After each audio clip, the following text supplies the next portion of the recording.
उत्तर प्रदेश के सभी नए पुराने दिव्यांग विधवा वृद्धावस्था सभी तरह के पेंशनियर का आज 11 अगस्त 2026 के एक नए वीडियो में आप सभी का स्वागत करता हूं। आशा करता हूं आप लोग बहुत अच्छे होंगे। साथियों, आप सबसे एक मैं छोटी सी रिक्वेस्ट करना चाहता हूं। देखिए, आपका भले जो है आपका अप्रैल मई जून का ना किस्त आया हो, चाहे आपका जनवरी से ना आया हो, चाहे आपका 1 साल 1.5 साल कितना भी पेंडिंग हो, आप लोग परेशान ना हो। अगर आप लोग एकदम जेन्युइन पेंशनर हैं, सब कुछ सही है, तो आपका किस्त भी आएगा। बकाया हो गया है, बहुत समय से पेंडिंग में जा रहा है, चीजें अव्यवस्थित हैं। यूपी में ना तो यूपी गवर्नमेंट इस चीज को लेकर कोई जानकारी दे रही है। अभी कल जैसे बिहार में 94 लाख पेंशनियर का एक साथ 1100 रुपए पेंशन डाल दी गई। बिहार सरकार, सोचिए, बिहार में एक साथ आ रहा है, यूपी में क्यों ऐसी अव्यवस्था हो रही है कि समय पे ना तो भुगतान आ रहा है, जो कहा जा रहा है वो हो ही नहीं रहा है, 1000 से 1500 पेंशन नहीं हो रही है। तो इसमें और देखिए, जो भी नए वृद्धावस्था पेंशन अप्लाई करके बैठे हैं, सोच रहे हैं पेंशन आ जाएगा खाते में, अब नहीं तो एक अगली किस्त में आएगा, लेकिन वो केवल आधार कार्ड लगा के बैठे हैं। देखो, नए नियम के हिसाब से परिवार रजिस्टर की नकल और ग्रामीण क्षेत्र वालों को और हाई स्कूल की मार्कशीट शहरी क्षेत्र वालों को जमा करना है। शहरी जो हाई स्कूल की मार्कशीट भी लगा सकते हैं, ग्रामीण वाले भी, लेकिन अगर शहरी क्षेत्र में हाई स्कूल की मार्कशीट नहीं है तो voter ID card, PAN card, ration card, driving licence या पासपोर्ट भी जमा कर सकते हो। ऑनलाइन अपने एज का प्रमाण आप जमा करेंगे, तभी आगे आपका कोई समस्या नहीं आएगा। ये बात समझ लेना। देखो, आप लोगों का पहला किस्त क्यों अटका है, मैं पूरी बात डिटेल में बताऊंगा। इससे पहले मैं आपको एक बात बताना चाहता हूं। देखिए, सरकार को, यूपी सरकार को चाहिए कि समय पे भुगतान हो, हर चीज के लिए जवाबदेही हो। एक निश्चित तारीख, जैसे बिहार में हर जो है महीने की 10 तारीख को सामाजिक सुरक्षा पेंशन आ जाती है, ठीक उसी प्रकार से यूपी में भी एक व्यवस्था होनी चाहिए। 3 महीने का सिलसिला खत्म करके हर महीने सभी दिव्यांग विधवा वृद्धावस्था का पेंशन आना चाहिए। आप लोग इस पे क्या कहते हैं, कमेंट के जरिए मैं आपको जो है कमेंट के जरिए आप लोग जरूर बताइएगा। देखो, आज मैं आपको एक पेंशन जो पूरी जो आपको नॉर्मल जो प्रक्रिया होती है वो बताता हूं। जब भी आप फॉर्म जमा करते हैं उसके बाद क्या होता है। देखो, आवेदन जमा होने के बाद, ऑनलाइन आवेदन के बाद आपका रिकॉर्ड संबंधित विभाग में जाके सिस्टम में जाता है। केवल आवेदन हो जाना यह साबित नहीं करता कि भुगतान के लिए पूरी तरह से अप्रूवल मिल गया। फिर इसके बाद जब डॉक्यूमेंट की पात्रता जांची जाती है विभागीय स्तर पे, निवास, आय और जो जितने भी आप सर्टिफिकेट, किसी भी तरह का डेथ सर्टिफिकेट या कोई भी यूडी आईडी कार्ड कुछ भी लगाते हैं, उसकी जो है उसकी प्रामाणिकता जांची जाती है।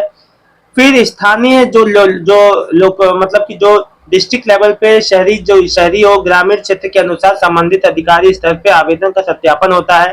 कभी कभी काफी समय इसी चरण में अटका रहता है, पेंडिंग में, और वो अप्रूव के लिए इंतजार में रहता है। और मैं आपको बता दूं, इसके अलावा विभाग में अप्रूवल मिलना भी बहुत बड़ी समस्या हो जाता है।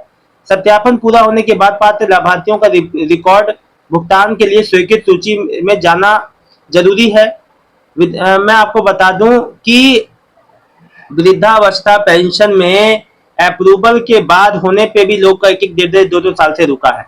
और एक और बात है, यह बहुत महत्वपूर्ण है कि खाते का विवरण गलत होना, खाते बंद होना, निष्क्रिय होना, नाम में अंतर, बैंक खाता द्वारा सत्यापन ना हो पाना, एनपीसीआई मैपिंग की समस्या भुगतान रोक सकती है। आपकी एक छोटी सी गलती, जो आप अपनी आप को गलती नहीं मानते हो, वो आपके लिए समस्या खड़ी कर सकती है। देखो, आधार डीबीटी संबंधित क्या समस्या होती है। अगर आपके बैंक खाते से सही तरीके से सीड नहीं हुआ है आधार, या एनपीसीआई मैपर के से सक्रिय मैपिंग किसी दूसरे खाते की है, तो पैसा उस खाते में आएगा में से कई बार लोग कहते हैं, सर हमारा पैसा दूसरे खाते में आया था, नाम किसी और, तो जिसमें आपका डीबीटी एनपीसीआई एक्टिव है उसी में पैसा आएगा। देखो, पीएफएमएस के जो थ्रू पेमेंट आता है, मैपिंग जो है डीबीटी, तो पीएफएमएस के थ्रू उसी बैंक में आएगा जिसमें आपका डीबीटी एनपीसीआई मैपिंग हुआ पड़ा है।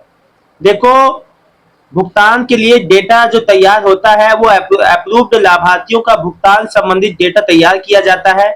इसके बाद भुगतान फाइल जो है आगे की विभागीय प्रक्रिया में जाती है। पीएफएमएस की सामान्य डीबीटी प्रक्रिया में beneficiary data bank validation, approve और पेमेंट फाइल जैसा चरण शामिल होता है। और मैं आपको बता दूं तो ये एक पूरा चेन सिस्टम है जिसके थ्रू आप लोग को पैसा आता है। अगर कहीं भी चेंज सिस्टम में कोई भी समस्या आती है तो आपका फेलियर हो जाता है। अब मैं देखिए एक महत्वपूर्ण बात आपको बता दूं, अगर आपका आवेदन जो है, आवेदन में 2 साल हो गया, उसके बाद भी आपकी पहली किस्त नहीं आ रही है, तो विशेषकर आपको क्या चीजों का पता लगाना है। देखिए सबसे पहले आपको पता लगाना है कि आवेदन आपका अप्रूव है या नहीं है, पेंडिंग में तो नहीं है, स्थानीय और या फील्ड वेरिफिकेशन हुआ है या नहीं, लाभार्थियों का सूची नाम में शामिल है या नहीं, लिस्ट में है कि नहीं, पेंशन का भुगतान आदेश अप्रूव है या नहीं, बैंक खाते में डीबीटी सही है या नहीं, आधार एनपीसीआई की मैपिंग किस बैंक खाते में, ये भी देखना जरूरी है,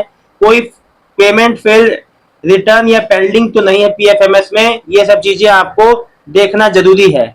देखो एक बात आपको बता दूं, कई बार व्यक्ति के पास आवेदन संख्या नहीं होती है और पोर्टल पे भी दिखाई नहीं देती है, लेकिन वेरिफिकेशन अप्रूवल बैंक वैलिडेशन या पेंडिंग प्रोसेसिंग में यही मामला अटक जाता है। देखो एक बात आपको बता दूं, अच्छा हाँ, इसके अलावा एक बात जो महत्वपूर्ण आप लोग के जो मैं बता दूं, देखिए भुगतान उत्तर प्रदेश में अगस्त के अंत तक मैक्सिमम लोगों का आने वाला है, यानी रक्षाबंधन से पहले पहले जो भुगतान जो प्रक्रिया अभी जो भी अफेक्टेड है, प्रभावित है, इसके लिए कहा गया है कि अगस्त के अंत तक आप लोग का भुगतान जो है प्रोसेस आप लोग का हो जाएगा। लेकिन सबसे महत्वपूर्ण बात यह है कि अब आप लोग के मन में बहुत तरह के कमेंट सवाल आ रहे होंगे कि सर इतना समय क्यों लगा। कि देखिए विभाग ने अभी इस चीज पे कोई भी अपनी प्रतिक्रिया नहीं दी है, नहीं बता रहा पेंशन बढ़ के आएगा कि नहीं इस बार जुलाई अगस्त सितंबर वाली किस्त में।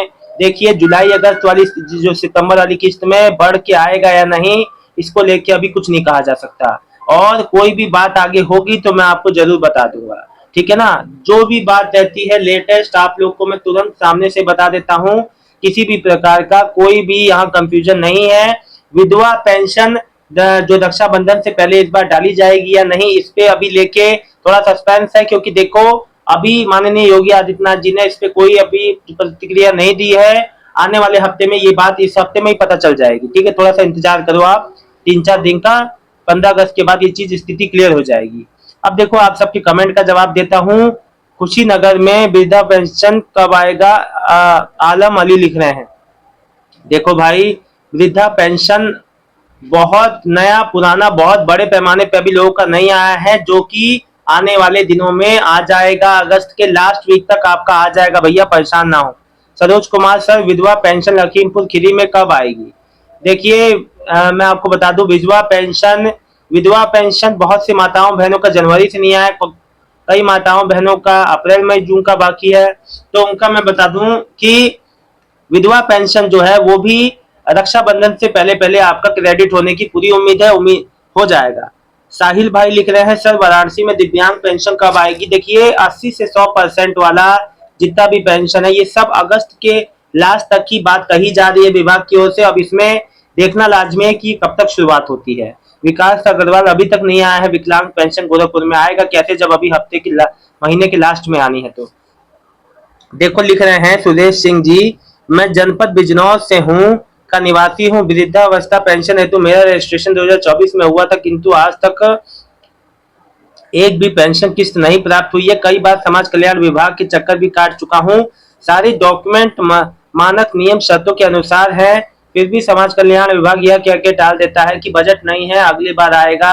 कृपया अवगत कराने का कष्ट करें मुझे कि क्या करना चाहिए। देखिए इसमें सबसे बड़ी समस्या तो ये है कि आम जनता इसमें कुछ नहीं कर पा रही है, उनकी बातों पे सुनवाई नहीं हो रही है, सीधे ऊपर की बात डाल दी जा रही है कि केंद्र सरकार से पैसा नहीं आ रहा, बजट नहीं है, चाहे जो भी समस्या है, लेकिन आम जनता कहाँ जाए।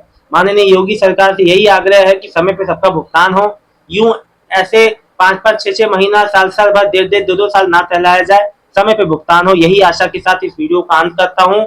आशा करता हूँ कि आप लोग की पेंशन जल्द इस हफ्ते आना चालू हो जाए ताकि आप लोग को समस्या ना हो। बहुत बहुत धन्यवाद आप सबका।